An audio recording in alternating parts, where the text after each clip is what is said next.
Man, some of y'all owe me an apology. Turns out those Khamzat Chimaev cardio questions didn't magically disappear after all. The second the bell rang for round 2, Sean Strickland won this fight. Khamzat Chimaev couldn't bully him anymore, and all those unanswered questions that we had, people swore were gone, came flying right back. Sean Strickland and Dricus Du Plessis had completely opposite approaches.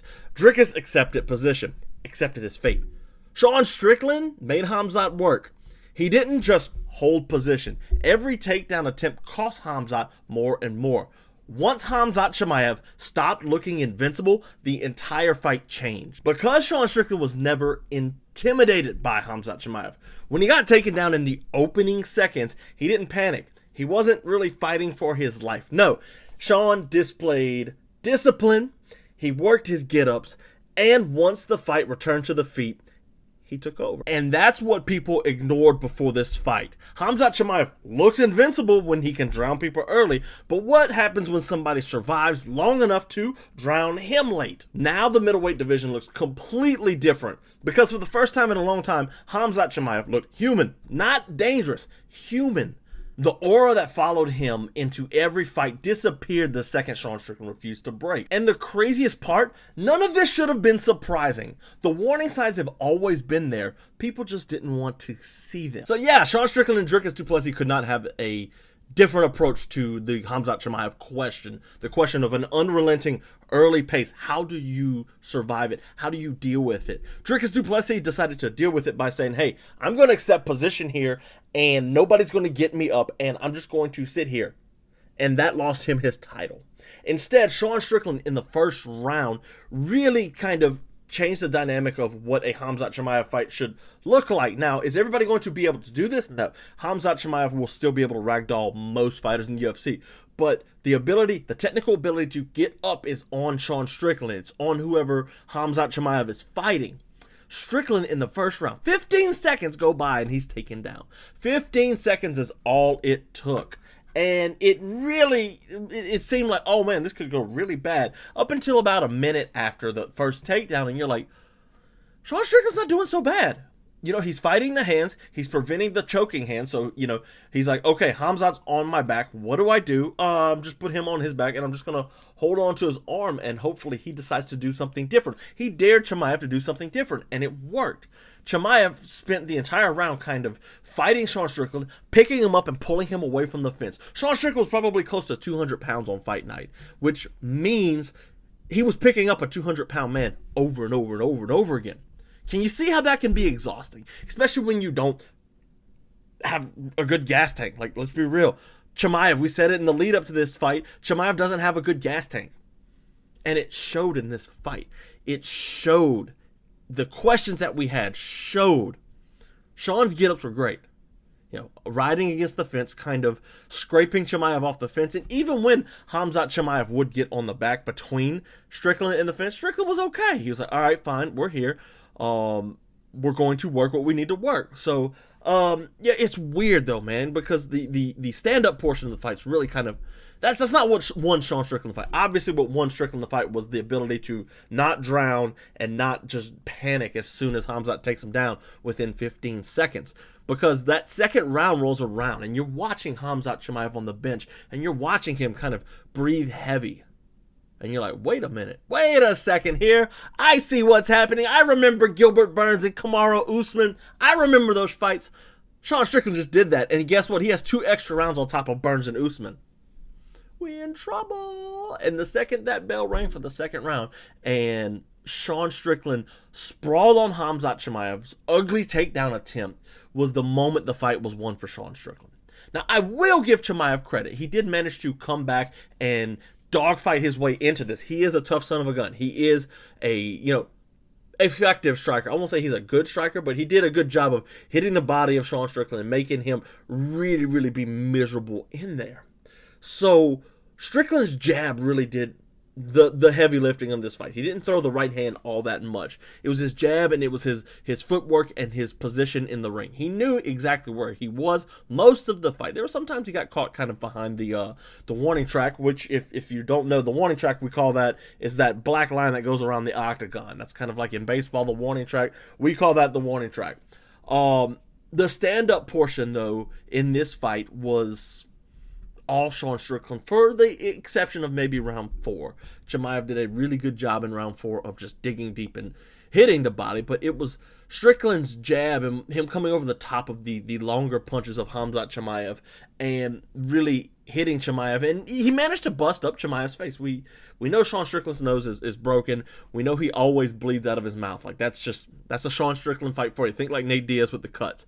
It's just going to happen. But seeing Chimaev's face bloodied up, which the scoring criteria calls for, damage, that really, the jab, the ability to get up, and all that worked so good for Sean Strickland.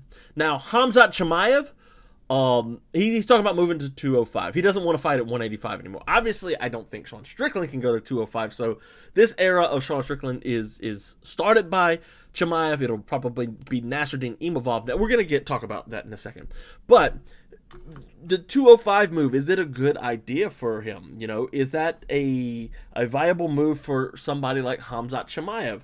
Can he, who has cardio issues, that it's kind of, a two-way street? Because Chimaev could be, cutting too much weight and putting himself in bad spots. He could be doing that. Or he could be, hear me out, he could be just really bad cardio, and packing on more weight is probably not a good idea for him. So you look at the top 5 of the division, or the top 15 of the light heavyweight division. You've got like Paulo Costa there, which is a really good beef fight. But I find it hard to believe that they're not going to give him either Carlos Ulberg or Magomed Ankalaev or somebody like that. Yuri Prohaska was allegedly the plan. I think he beats like Khalil Roundtree, Dominic Reyes. Costa's probably a little bit harder of a fight for him. Costa, can dig deep. He's a big guy as well. And he's fought those relentless grapplers before. Think back to the Yoel Romero fight. Now, granted, that's a whole different stylistic matchup because Paulo Costa does so much better work against southpaws, and Chimaev is anything but a southpaw. So I don't think it's a good idea. Honestly, I think Chimaev's cardio problems are just his cardio problems. Moving to 205 is just going to pack on more weight and compound that issue. So if you're going to send him in there and let him fight a Carlos Ulberg, who is bigger, much bigger than Chimaev is coming in, that might be a bad idea. Ulberg might just, oh no, look, I'm holding your choking hand like Sean Strickland did. I've learned a lesson, and then like brutalize him. Because Ulberg got some power, and if he gets into that kind of fight with Ulberg that he did with Sean Strickland, it could be a bad night for Chimaev. Now, obviously, Strickland, Imavov has to be next. Imavov has been begging for a title shot, deservingly so. Like, there's nobody else there for him. Obviously, the Dricus rematch, if Du Plessis can beat whoever, they were supposed to announce Dricus Du Plessis versus Kamaru Usman at some point. I don't think that's happened yet, but Imavov is the clear next contender. He's already beat Fluffy Hernandez. Brendan Allen is, he had 2 losses, then he beat Vitorian RDR. I don't see him. Cal Barrios, kind of right there too. There's options for him, but like for Sean Strickland, like the division's gonna have to play itself out a little bit here. Where does Dricus Du Plessis end up? How does a Kamaru Usman deal with him? You could always book the rematch if Usman and Du Plessis gets booked, Usman beats Dricus, then you can always book the Sean Strickland rematch, because you remember Usman beat Strickland at 170. So there's options there, but the first one's got to be Imavov. We've got to get him out the way. Sean's already beat him on 2 weeks' notice, but like you go look at what Imavov has done, man, since that loss, and it's been, let's see, the no contest to Chris Curtis, which was really lame. Then he's beat Roman Dolidze, Jared Cannonier, Brendan Allen, Israel Adesanya, and Cal Barrios. Like that's a really good run. And you can't ask for much better than that. It's got to be him. That's who it's got to be. In the co-main event, Joshua Van and Tatsuro Taira had a absolute fantastic match. One of the matches of the year, next to Paddy Pimblett and Justin Gaethje. One of those types of fights. Now, Joshua Van got the 5th round knockout. TKO, a little bit questionable of a stoppage, but like Taira was getting kind of pummeled there. But the main story for the night on this was the scrambles of Joshua Van. You see, Tatsuro Taira is a great wrestler. He's tall, he's lanky, and he has a really good shot. And if he gets to your hips, if he gets to your body, especially against the fence, he's going to lock his hands, lift, and throw you to the ground. And guess what? Joshua Van took that ride. He took that ride a lot in this fight. But where Joshua Van kind of separated himself from everybody else was how he scrambled. You see, he was constantly working for a butterfly hook. And if he got to the leg ride, that's the Khabib thing where Khabib like wraps his legs around yours and sits on your legs so you can't get him out. If he was sitting in that leg ride position here, he was working to get out of the leg ride first. Obviously, Taira's going to look for the submission instead of damage, which probably was the opposite of what he should have done. But it was his scrambles that, the takedowns were inevitable. And when he got to the butterfly hooks from, elevating his legs to get his legs free, Taira's sitting on the leg, so if you can elevate and pull your knees out, you can kind of get out of that leg ride position. And then Van getting to the butterfly hooks, elevating Tatsuro Taira, and really creating scrambles from there. There was a moment where he just like stood up from full mount, and I was like, whoa, okay. Those were the keys to how he won this fight.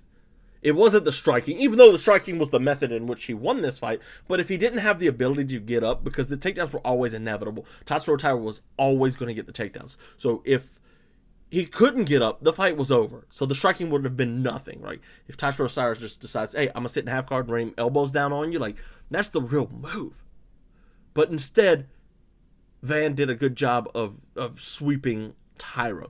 The striking obviously was night and day for Joshua Van and Taira. Taira's got, meat and potato boxing to kind of get him into a clinch situation where he can get the fight to where he wants, which is obviously the ground. I don't think Joshua Van's hands are... I think he has the best boxing in the UFC. I don't know how I was going to go about saying it, but I think he has the best boxing in the UFC. Not Topuria, not Max Holloway. I think it's Joshua Van. And if you watch the angles, the pivots, the combinations he throws, is not just 1-2 and overhands and lead hooks. He's throwing in uppercuts in there. He's hitting the body. Like he is doing the whole shebang. He is hitting every portion of boxing that he can. So you watch Josh Van kind of go in there and vibe. He does his own thing. And once he gets going, it's real hard to defeat him. He's too varied, and by the time that fifth round rolled around, like, he had accumulated enough damage on Taira and worn his gas tank, and the gas tank discrepancy, which is, the difference between gas tanks. The power bar level just go, oh, look, Taira's going down. Joshua Van's isn't, Taira's going down. Oh, second win, Taira's going. Like, the gas tank discrepancy was really night and day. And once Van, lands the body shots and just kind of works you and forces you to defend your positions, because, like, you watch Taira getting into full mount and you're like, okay, full mount's a good position, right? No, he probably should have stayed in half guard and landed some damage from there instead of going to full mount and locking up the legs, because Van kept doing it time and time and time again. And if you don't adjust to what Joshua Van is giving you, or what any fighter's giving you for that matter, you're going to just eat it, It's going to be just a bad time. Joshua Van managed to, he had a game plan. Oh, if he gets full mount, I'm going to get, a hook in. We're going to go to half guard. We get a butterfly hook. Then we'll start to scramble, sweep and scramble. And that's exactly what he did. So I think, Pantoja's got to be next for Joshua Van. Obviously, the way that fight ended, 26 seconds, the hurt arm, Pantoja's got to come back, and it's got to be an immediate rematch with how dominant he was. This was kind of one of those things where Pantoja's not ready. Van wants to fight, so let him. I thought Van was going to beat Pantoja the first time. I think even more the second time he has a better shot of beating him, because I don't think Alexandre Pantoja is going to come back a better fighter. With an injury like that, his mechanics are going to be off, man. It's going to be hard for him to actually gain any respect from Van. He's going to have to get to the ground, and even then, like, after what we saw from Taira, like, it's going to be rough, man. Van's a really good scrambler, a really good get-back-up type scrambler. Obviously, if Pantoja's not next, Horiguchi's fighting Manel Kape, the winner of that. I think Horiguchi's a super interesting fight for Joshua Van. Just the karate style, the blitz style that Horiguchi has compared to the boxing of Joshua Van. That's a super fun fight. And if we don't get Pantoja, I hope it's that one. Now, Alexander Volkov defeated Waldo Cortes Acosta. Unanimous decision, yet again, another tepid Alexander Volkov, not Volkanovski. You can see the errors of my ways there, but another tepid decision for Volkov, and it's been like that for a while now. That was his 40th professional win, 51st professional fight, but like you go back the Sergey Pavlovich fight, the Cyril Gane fight, the Gelton Almeida fight, and the Waldo Cortes Acosta fight. Like those fights are all very frustrating, honestly, because it's like I know you can do more Volkov with your length, but what Volkov does well, guys, I want y'all to pay attention to this here. And I know what you think, like there's not much that Alexander Volkov does well. He's got a long one too, but no, what his best attribute is, he has the ability to stick to a game plan no matter what. There was a point in this fight where he hurt Waldo Cortes Acosta. He wobbled him, and he wailed on him for a second, say, hey, maybe we can get him out of here. And Cortes Acosta starts throwing back, and Volkov says, all right, let's back up. And back to jabbing and kicking the outside leg. So, Cortes Acosta, he's been on a good run, but now this is kind of setting him back. The Delia, Shamil Gaziev, and Derek Lewis fights were good, but like it's not quite Alexander Volkov level. He's dialed in an effectively boring game plan, Volkov that is, and you see that in his fights, and it's very frustrating. That lost him the Cyril Gane fight, but it won him the Gelton Almeida fight, even though, we're not going to talk about that. Cortes showed great speed and power. He dealt with the length of Volkov quite well. He dealt with the longness of his opponent. Just wasn't quite good enough. Just a little too late and couldn't quite get it done. Sean Brady defeated Joaquin Buckley in one of the most lopsided decision victories you'll ever see. Let's be honest here, guys. Joaquin Buckley, just a bad fighter. Great power. He's got, the back kick type thing that he did years ago against Impa Kasanganay. He just doesn't have it, man. Like the game plan for Volkov, listen to me, for Joaquin Buckley is simple. Just grab his legs, and that leads to the question, like, how bad is Colby Covington that he couldn't get him down, or Gilbert Burns for that matter? How bad were those guys at that point? Not Burns, I'm sorry. Stephen Thompson, Ruzaboya, Vicente Luke, Alex Morono-Filio. Yeah, man, like the guy, he's just allergic when you touch his legs. He implodes. Sean Brady though, man, looked good. Sean Brady kind of like implodes when he's fighting bigger fighters that have a lot of power. And Buckley, he's probably the right size, but he is jacked, so he's intimidating looking, and he does pack a good punch. But this Sean Brady, man, he just showed new confidence in himself and the ability to, get the fight to where he can win it, which was on the ground. And he just absolutely controlled Buckley. I don't want to read too much into it because, I think this was more Buckley being bad than Sean Brady being good, even though I think Sean Brady's great on the ground. But it shows me, I still have questions against him against real power hitters, because Buckley, if you sneeze on his legs, he'll just fall over. So I don't know, man. Sean Brady, he's good. I just don't know where he fits into everything, because it's he should probably be top 5. He should probably have a better spot in the rankings, but every time he fights somebody that's good, he struggles and he implodes. He fought Bilal Muhammad and imploded. Then he went on that massive, because everybody's so big on him. Then he fought Michael Morales, and I'm willing to bet if you survive the Khamzat thing we talked about, you survive the initial onslaught of Michael Morales and he's dead in the water. So you can't implode in those situations where you put on big pedestals, and Sean Brady's done that twice now. Can't do it again. I'm trying to see who else he fought real quick. Leon Edwards, that was a banger. That was a main event too. So, that was his opportunity and he missed it. Gilbert Burns, another main event. Kelvin Gastelum, he's beat good names, but then he just comes up short. Now, Bobby Green beat Jeremy Stevens with a rear naked choke. And I mean, Bobby Green, man, what can you say about this guy? 39 years old, asking for Apollo Creed shorts, which Venom needs to pony up and get that, because it's awesome. Just a veterans fighter. He's not going to contend for a belt. He's 35-17-1, and he's beaten old guys like Jeremy Stevens. He beat Tony Ferguson, which kind of hurt my feelings. Zell Huber's, he's trash. Lance Gibson is a good win, but like he loses to Marcusio Ruffi and Paddy Pimblett. Beats Jim Miller, Grant Dawson, he got a win over Dawson. He just goes back and forth fighting hard fights. Fought Islam Makhachev back in the day. Rear naked choke, managed to get on the ground and really kind of just bludgeon Jeremy Stevens until he could get on the back. He jumped on the back and got the choke, so good for him. Atiba Gauthier defeated Ozzy Diaz. I don't rate that win very high. Gauthier, he's good, but again, he's another Khamzat Chimaev situation where it's like, what happens if he gets out the first and second round? We saw the Pulaev fight. He almost lost that, and if he was fighting like somebody that's not terrible, like Ozzy Diaz, he probably loses that fight.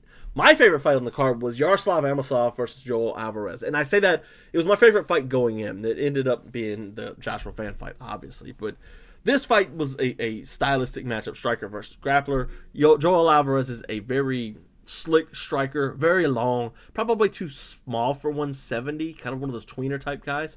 And Amosov, obviously, the Combat Sambo world champion, I think they said 4 times, and he's legit Combat Sambo, not the Habib Combat where it's like, he was champion in another organization. So if you don't know, like, Islam Makhachev won the World Sambo Championships, Yaroslav Amosov won the World Sambo Championships, Merab won silver as he was fighting in the UFC, which is wild.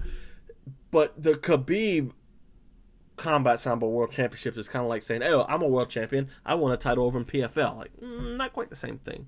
But Amosov here wasn't too concerned about the striking of Joel Alvarez. He, got him to the ground. Matt returned him a couple times and arm triangled him out. Managed to convince Alvarez, sneakily convince him to sneak his arm across. And as soon as that arm came across, you saw Amosov kind of sink in the choke and put away Joel Alvarez. Alvarez, he's so long, but his size for 170, you could tell the difference between him and Amosov because, like, how stocky he was. Like, Alvarez was much taller than Yaroslav Amosov, but he was also, like, real thin, skinny. Whereas you look at the chest and the body of Amosov, and you're like, man, this dude's a true 170 or so. I'm excited. I want to rocket Yaroslav Amosov to the top of the division. Like, if I could convince them to book this fight versus Islam Makhachev today, I would. Unfortunately, I think it's going to take him too long to get to Islam, and Islam's going to get out of town, which don't blame him. He's done what he needs to do. What else, guys? Grant Dawson defeated Mateusz Rebecki. Like, a lot of people like to poo-poo on Grant Dawson, the Manuel Torres, King Green losses and stuff. But he's a really good grappler, man. Rear naked choke by Mateusz Rebecki in round 3. Rebecki's a good grappler in his own right, so good for him. Jim Miller, shout out to him. His veteran keeps doing it. Guillotine on Jared Gordon in the first round. But real big story on Jim Miller was his son beating cancer. That's a much bigger fight than anything Jim Miller's ever been in. So, that's fantastic news. You hate hearing that kind of news, and you always pray for the best. Let's see. Roman Kopylov defeated Marco Tulio by, guess what, unanimous decision.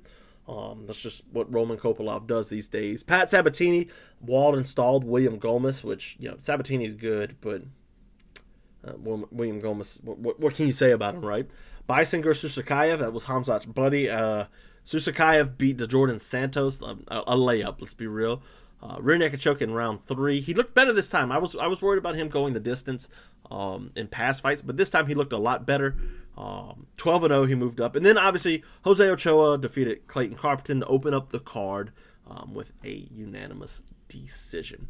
All in all, though, again, Sean Strickland has now wins over Khamzat Chimaev and Israel Adesanya. The dude's a 2-time champion and a 2-time Hall of Famer. Well, not 2-time. He is a future Hall of Famer, I should say. Really weird, man, because, like, I don't want to brag, but, like, I did call it, and everybody, like, lit me up. Oh, my gosh. No way Sean Strickland beats Khamzat Chimaev. And everybody said the exact same thing about the Israel Adesanya fight. This is the exact same story. So to see Sean Strickland go in there and ask the question that we always have to ask about Chimaev, like the IQ, the fight IQ is as dumb as Sean Strickland can be sometimes. The fight IQ is there, and he always does the right thing. boom, right here, Fight Finders, episode 8 out, episode 9 on the way. Going to try to do some filming this weekend coming up, and I hope you guys enjoy what we got here. Like and subscribe, the whole 9 yards. We talk about fights all day long. You want to be in tune when that Kill and Saw Kill tape study comes out. You don't want to miss that, right?